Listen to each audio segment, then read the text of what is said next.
Hello students, कक्षा 12 में विलयन वाले अध्याय में अपन अणुसंख्यी गुणधर्मों का अध्ययन कर रहे थे और आज हम इसमें क्वथनांक उन्नयन का अध्ययन करेंगे। देखिए, क्वथनांक उन्नयन में सबसे पहले अपन यहाँ क्वथनांक का अध्ययन करने जा रहे हैं कि क्वथनांक कहते किसे हैं, क्वथनांक का अर्थ क्या है। देखिए, क्वथनांक का मतलब होता है ताप का वह मान जिस पर किसी द्रव पदार्थ की वाष्प का दाब और वायुमंडल दाब दोनों मान एक समान हो जाते हैं। जिस ताप पर द्रव की वाष्प का दाब और वायुमंडल दाब दोनों के मान एक समान हो जाते हैं, वह ताप द्रव पदार्थ का क्वथनांक कहलाता है। इसको हम वह ताप जिस पर द्रव की वाष्प का दाब बराबर वायुमंडल दाब, द्रव की वाष्प का दाब बराबर वायुमंडल दाब, उसे क्या कहा जाएगा? क्वथनांक कहलाता है। इसे कहा जाता है क्वथनांक। तो जिस ताप पर द्रव से उत्पन्न वाष्प का दाब और वायुमंडल दाब बराबर होते हैं, उसे हम द्रव का क्वथनांक कहते हैं। अब इस क्वथनांक को अपन एक ग्राफ के माध्यम से देखते हैं। देखिए, ये ग्राफ हम बना रहे हैं यहां पर वाष्प दाब और ताप के मध्य, वाष्प दाब और ताप के मध्य में हम ग्राफ को बना रहे हैं। अब इसमें अपन ने ये जो लाइन है इसको मान लिया वायुमंडल दाब। यह है वायुमंडल दाब। अब सबसे पहले हम ग्राफ बना रहे हैं बेटा विलायक पदार्थ के लिए। जैसे जैसे ताप बढ़ता जाएगा, ताप बढ़ने के साथ साथ वाष्प दाब बढ़ता जाएगा और वाष्प दाब बढ़ते बढ़ते वायुमंडल दाब के बराबर हो गया। तापमान में वृद्धि होती जा रही है, वाष्प दाब का मान भी साथ साथ बढ़ता जा रहा है। ताप के साथ साथ वाष्प दाब के मान में वृद्धि हो रही है और ये हमने ग्राफ बनाया है विलायक के लिए। तो इस बिंदु पर हमें क्या दिखाई पड़ रहा है? इस बिंदु पर दिखाई पड़ रहा है कि विलायक की वाष्प का दाब बराबर वायुमंडल दाब। अब हमें विलायक का निकालना है क्वथनांक। तो विलायक का क्वथनांक निकालने के लिए इस बिंदु से आप एक लंब डाल दीजिए। लंब डालने पर आपको तापमान प्राप्त हो जाएगा। वह ताप प्राप्त हो जाएगा जिस पर वाष्प दाब और वायुमंडल दाब दोनों बराबर होते हैं। मान लीजिए ये ताप प्राप्त हुआ आपको TB0। तो यहां पर TB0 हो गया विलायक का क्वथनांक। TB0 विलायक का क्वथनांक। तो इस तरह से हम यहां पर विलायक के क्वथनांक को ज्ञात कर चुके हैं। अब दूसरा ग्राफ बनाना है अपने को विलयन के लिए। अब विलयन का ग्राफ कैसे बनेगा भाई? पहली बात तो हमारे दिमाग में एक बात फिट होनी चाहिए कि विलयन का वाष्प दाब शुद्ध विलायक के वाष्प दाब से कम होता है। जब विलयन का वाष्प दाब विलायक के वाष्प दाब से कम होता है तो विलयन का ग्राफ हमेशा ही नीचे बनेगा। किसके? विलायक के नीचे बनेगा। विलयन का वाष्प दाब विलायक के वाष्प दाब की तुलना में कम होता है। इसके कारण से विलयन का ग्राफ जो है वो नीचे की ओर बनता है। अब देखिए, ये ग्राफ अपन बना रहे हैं विलयन के लिए। तापमान बढ़ता जा रहा है, तापमान बढ़ने के साथ साथ वाष्प दाब में वृद्धि हो रही है। हमने ग्राफ लिया है विलयन के लिए। अब आप इसमें देखें, ये जो बिंदु आपको दिखाई पड़ रहा है, यहां में क्या दिखाई पड़ रहा है कि इस तापमान TB नॉट पर विलायक का वाष्प दाब तो वायुमंडल दाब के बराबर है। TB नॉट पर विलायक का वाष्प दाब बराबर है वायुमंडल दाब के, लेकिन विलयन का जो वाष्प दाब है वो वायुमंडल दाब की तुलना में कम है। तो हम इस विलयन के वाष्प दाब को वायुमंडल दाब के बराबर करने के लिए विलयन के तापमान को बढ़ाएंगे। कारण ताप बढ़ता है, ताप वृद्धि के साथ साथ वाष्प दाब के मान में वृद्धि होती है। तो विलयन के वाष्प दाब को वायुमंडल दाब के बराबर करने के लिए आपने अतिरिक्त ताप दिया, और इस ताप के प्रभाव से विलयन की वाष्प का दाब और वायुमंडल दाब दोनों समान हो गए। अब आपको निकालना है यहां पर विलयन का वाष्प दाब। तो विलयन का क्वथनांक, तो विलयन का क्वथनांक निकालने के लिए आप इस बिंदु से तापमान वाली अक्ष पर लंब डालेंगे।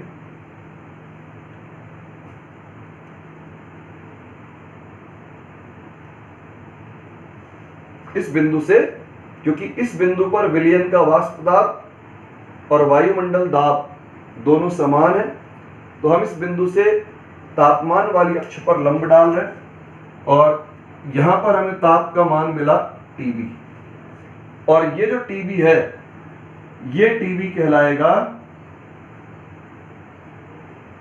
विलयन का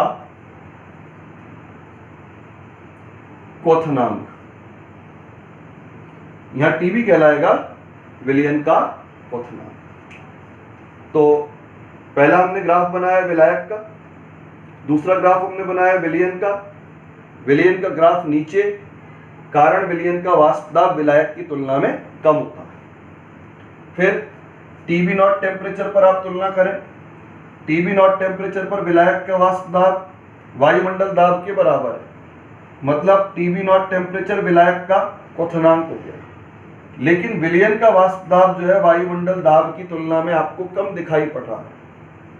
इसका अर्थ यह हुआ कि इसे वायुमंडल दाब के बराबर करने के लिए आपको तापमान में वृद्धि करनी होगी, तापमान में वृद्धि करनी होगी, और तापमान बढ़ाने पर विलयन का वाष्प दाब भी वायुमंडल दाब के बराबर हो गया।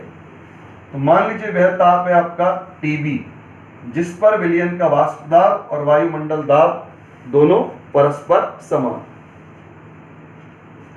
अब बेटा बात आती है क्वथनांक उन्नयन की। अभी तक हमने पढ़ा क्वथनांक क्या है, विलयन का क्वथनांक क्या है, विलायक का क्वथनांक क्या है। अब हम बात बता रहे हैं आपको क्वथनांक उन्नयन की।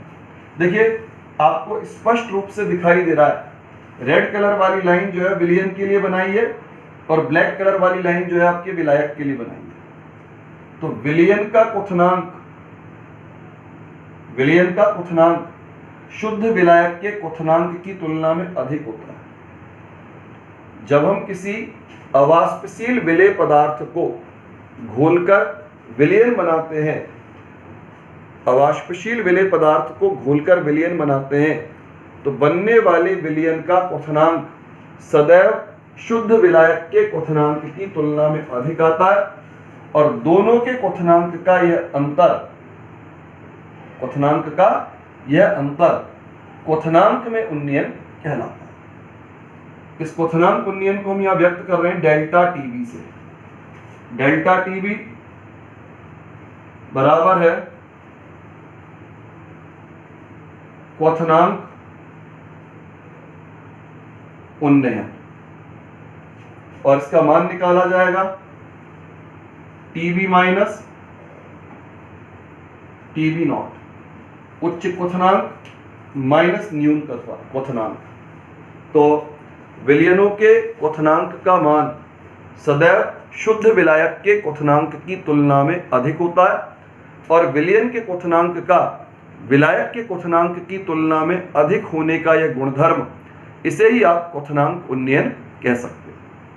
तो ये तो रही बात क्वथनांक उन्नयन की।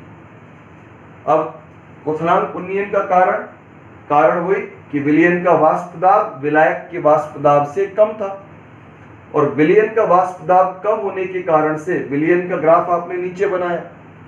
तो जिस ताप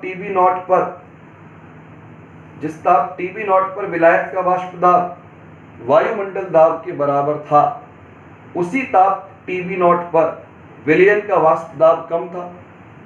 अतः विलयन के वाष्प दाब को विलयन के वाष्प दाब को वायुमंडल दाब के बराबर करने के लिए आपको विलयन को अतिरिक्त ऊष्मा देनी पड़ती है। यानी विलयन को आप अतिरिक्त ऊष्मा दे करके वाष्प दाब वायुमंडल दाब के बराबर कर पा रहे।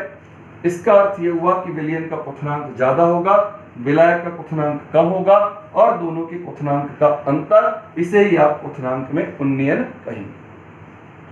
अब इसके लिए पूरे सूत्र की स्थापना करनी है अपने को। देखिए सूत्र की स्थापना किस प्रकार की जाएगी। Delta TB proportional to delta P। ये बात हमने लिखी है ग्राफ से। देखो इसमें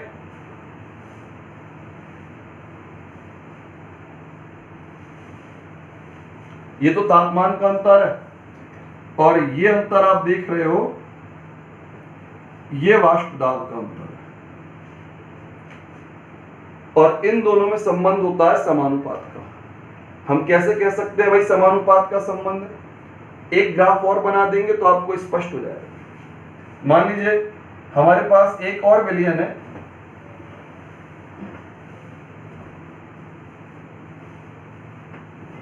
एक और विलयन का हमने ग्राफ बनाया इस प्रकार। अब इस वाले विलयन का क्वथनांक पहले की तुलना में और अधिक प्राप्त हो रहा है, यानी क्वथनांक उन्नयन पहले की अपेक्षा बढ़ चुका है। क्वथनांक उन्नयन पहले की अपेक्षा बढ़ चुका है, और केवल क्वथनांक उन्नयन नहीं बढ़ा, क्वथनांक उन्नयन के साथ साथ वाष्प दाब का अंतर भी बढ़ गया। तो आपके सामने स्पष्ट है, अगर क्वथनांक उन्नयन में वृद्धि हो रही है तो वाष्प दाब के अंतर में भी वृद्धि हो रही है। क्वथनांक उन्नयन का मान कम है तो वाष्प दाब का अंतर भी कम है। तो हम कह सकते हैं कि क्वथनांक उन्नयन और वाष्प दाब के अंतर में समानुपात का संबंध है। एक बात। दूसरी बात आती है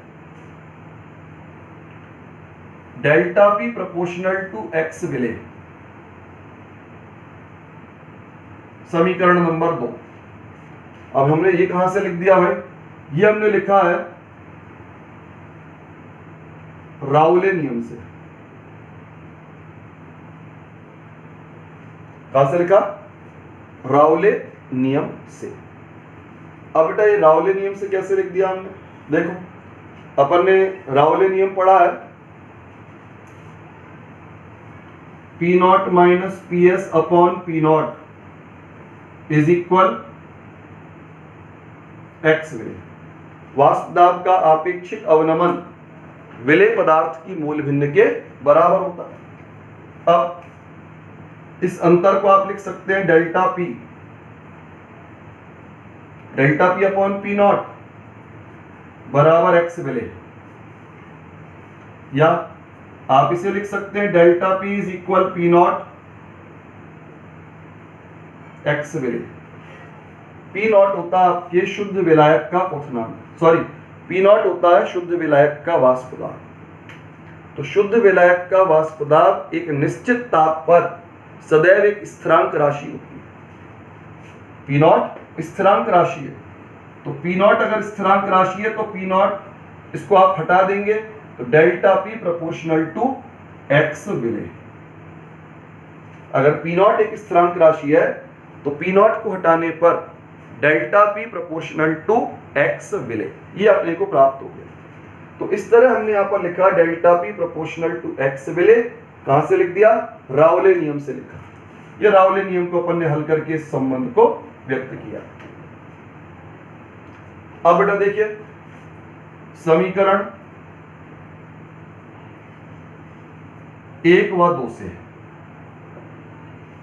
जब हम 1 और 2 को मिला के लिखते हैं तो delta TB proportional to delta P और प्रोपोर्शनल टू एक्स विले। Delta TB proportional to delta P और delta P proportional to X विले। इसका अर्थ ये निकला कि delta TB proportional to X विले। अब डेल्टा टीबी बराबर के एक्स विले, के स्थिरांक हो गया, प्रोपोर्शनल को हटाएंगे स्थिरांक आ जाएगा। अब एक्स विले क्या है? विलेय पदार्थ की मोल भिन्न। मोल भिन्न कैसे निकलती है? विलेय पदार्थ के मोल बटे कुल मोल। एक्स विलेय हो गई आपकी विलेय पदार्थ की मोल भिन्न, विलेय पदार्थ के मोल बटे कुल मोल। अब आप देखिए इसमें आपने राउले नियम का प्रयोग किया है, तो राउले नियम की शर्त होती है तनु विलयन। राउले नियम की शर्त है तनु विलयन। तो तनु विलयनों में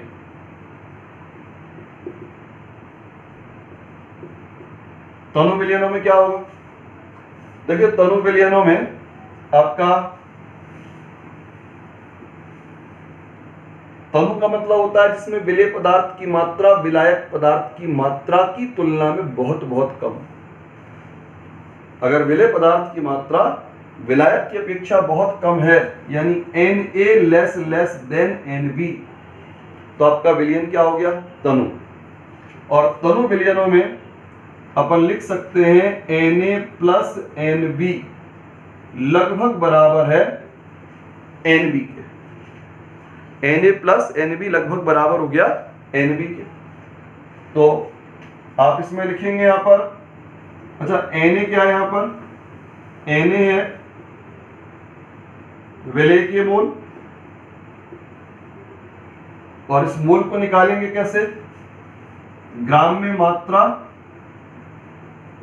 बटे अणुभार। Nb क्या है? विलायक के मोल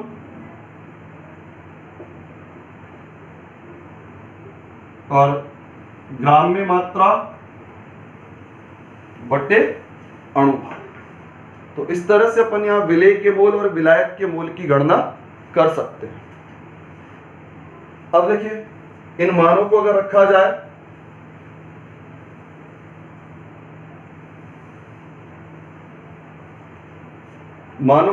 जाए तो आपका एक्स विलेय का फॉर्मूला हो जाएगा Na/Nb। कैसे? Na प्लस Nb को आप लगभग बराबर मान चुके हैं Nb के। अब मान रख लीजिए Na का मान WA/Ma इंटू Nb का मान WB/MB। WB/MB ऊपर चला जाएगा। अब बेटा इस एक्स विलेय के मान को आप समीकरण में पहुंचा दीजिए। ये समीकरण डेल्टा टीवी इज इक्वल के एक्स विलेय। अब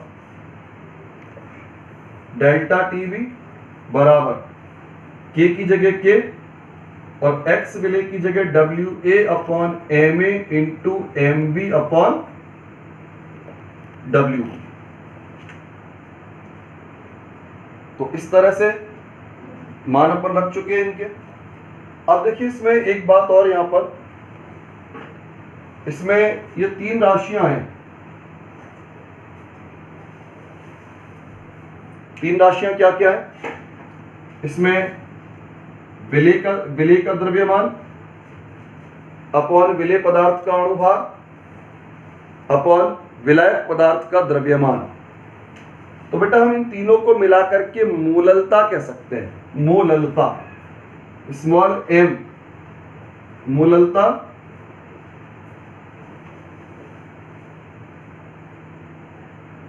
स्मॉल m बराबर WA upon MA upon W। तो हम इस समीकरण को इस प्रकार लिख सकते हैं, delta TB is equal K MB, और इन तीनों के स्थान पर आ जाएगा स्मॉल m, मोललता। अब बेटा यहां पर K स्थिरांक राशि, K स्थिरांक राशि, MB भी स्थिरांक है। MB क्या है? यहां पर MB है विलायक पदार्थ का अणुभार, और विलायक पदार्थ का अणुभार, किसी भी पदार्थ का अणुभार है वो स्थिरांक होता है। तो दो स्थिरांकों का गुणनफल K स्थिरांक MB स्थिरांक, इन दो स्थिरांकों के गुणनफल को नया स्थिरांक KB बताया गया, और KB को कहा जाता है मूलल उन्नयन स्थिरांक। KB क्या होता है?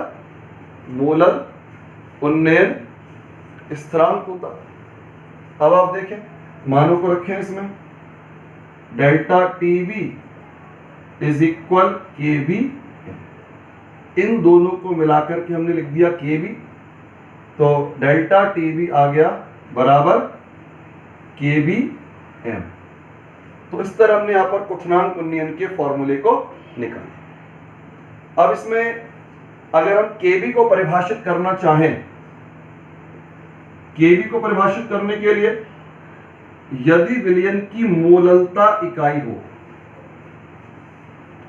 यदि विलयन की मोललता इकाई हो, तो क्वथनांक में उन्नयन, अगर विलयन की मोललता यानी स्मॉल m का मान 1 हो, यानी क्वथनांक उन्नयन मोलल उन्नयन स्थिरांक के बराबर होता है। तो यदि किसी विलयन की मोललता इकाई है, विलयन की मोललता का मान इकाई है, तो इस अवस्था में क्वथनांक में उन्नयन मोलल उन्नयन स्थिरांक के बराबर होगा। क्वथनांक उन्नयन बराबर मोलल उन्नयन स्थिरांक। अच्छा, KB का मात्रक और निकालें, तो KB का फॉर्मूला बनेगा delta TB upon small m। अब बेटा डेल्टा TB क्या है? डेल्टा TB है क्वथनांक उन्नयन यानी क्वथनांकों का अंतर केल्विन में। मोललता का मात्रक होता है मोल प्रति किलोग्राम, तो आप इसको क्या लिखेंगे? केल्विन को केल्विन लिख देंगे, किलोग्राम इनवर्स है, ऊपर जाएगा तो किलोग्राम हो जाएगा, मोल नीचे से ऊपर जाएगा तो मोल इनवर्स हो जाएगा। तो केल्विन किलोग्राम मोल इनवर्स, ये बेटा इसका मात्रक आ जाएगा। अच्छा, इसमें हम यहां पर क्वथनांक उन्नयन के माध्यम से विलेय पदार्थ के अणुभार की गणना भी कर सकते हैं। अब देखिए, क्वथनांक उन्नयन से विलेय का अणुभार कैसे निकाला जाए।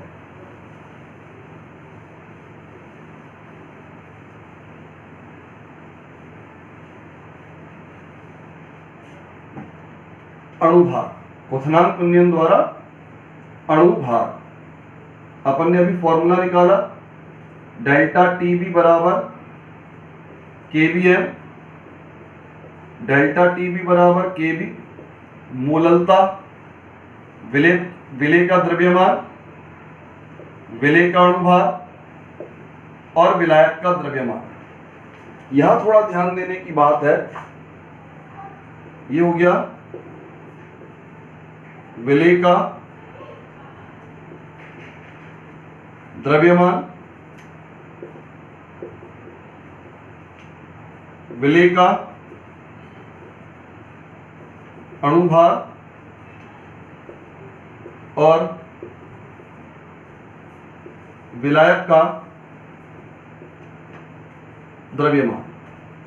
अब इसमें ध्यान देने की बात यह है कि आपको अधिकांशतः प्रश्नों में ये ग्राम में दिया जाता है, ग्राम में दिया जाता है, जबकि मोललता की परिभाषा के अनुसार किलोग्राम में होना चाहिए। तो अगर ये ग्राम में दिया है तो किलोग्राम बनाने के लिए आप इसे 1000 से भाग लगाएंगे, वो ऊपर चला जाएगा। और दूसरी बात, अगर ये पहले ही आपको किलोग्राम में दिया हुआ है तो सूत्र में 1000 का प्रयोग नहीं किया जाएगा। अगर ग्राम में दिया है तो किलोग्राम बनाने के लिए 1000 का प्रयोग करना है, और अगर ऑलरेडी आपको ये किलोग्राम में दे रखा है तो आपको सूत्र में 1000 का प्रयोग नहीं करना। अब इसके बाद हमें निकालना क्या था यहाँ पर, Ma। Ma मतलब विलेय पदार्थ का अणुभार। तो Ma का फॉर्मूला हुआ Kb upon delta Tb into WA into 1000 बटे W। ये आपके बेटा विलेय पदार्थ के अणुभार को ज्ञात करने का सूत्र प्राप्त हो जाता है। तो इस तरह से हम यहाँ पर क्वथनांक उन्नयन की गणना कर सकते हैं, और क्वथनांक उन्नयन के द्वारा हम विलेय पदार्थ के अणुभार की गणना भी कर सकते हैं।